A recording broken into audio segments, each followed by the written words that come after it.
జిల్లాలోని సున్నం చెరువు 5 ఎకరాల భూమిపై కబ్జా జరుగుతుందని ఎమ్మెల్యే మాధవరం కృష్ణారావు ఆరోపించారు. హైడ్రా అధికారులు 2014 గూగుల్ మ్యాప్ ఆధారంగా ఫెన్సింగ్ వేస్తూ 5 ఎకరాల భూమిని వదిలేశారని, ఇది అధికార పార్టీ నాయకులు కబ్జాకు దారితీస్తుందని అన్నారు.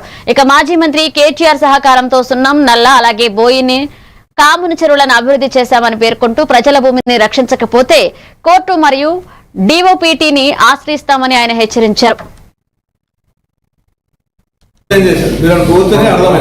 సున్నం చెరువు అనేటటువంటిది మాకు స్థానిక ఉన్నటువంటి అసోసియేషన్ సభ్యుల కోరిక మేరకు అక్కడ 2930 సర్వే నంబర్ సున్నం చెరువులో ఉన్నటువంటి గవర్నమెంట్ ల్యాండ్. గతంలో ఆ చెరువు మీద కానీ బోన్ చెరువు కానీ, ఐడియల్ చెరువు కానీ, ముల్లగత్త చెరువు కానీ, అదే మైసమ్మ చెరువు కానీ, కాముని చెరువు కానీ, కాజా కుంట కానీ అన్ని చెరువుల మీద ఇన్ఫర్మేషన్ యాక్ట్ పెట్టడం జరిగింది.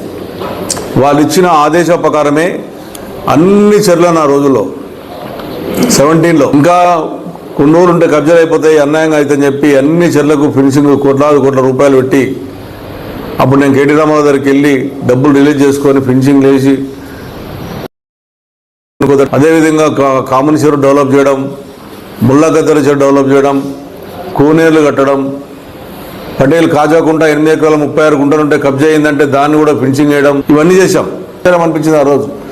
అటువంటి వాళ్ళను బయటపడేసి ఒక డబుల్ బెడ్రూమ్ ఇవ్వకుండా, వాళ్ళ ఏ రకంగా ఇవ్వకుండా వాళ్ళ నిరుపేదలను బయటపడేసి ఇలా బడాబాబులను కాపాడే ప్రయత్నం చేస్తుంది హైడ్రా కమిషనర్.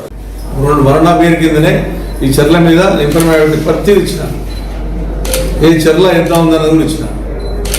ఇక తగ్గిందంటే ఏమన్నా నేను మార్కాపురం జిల్లాలోని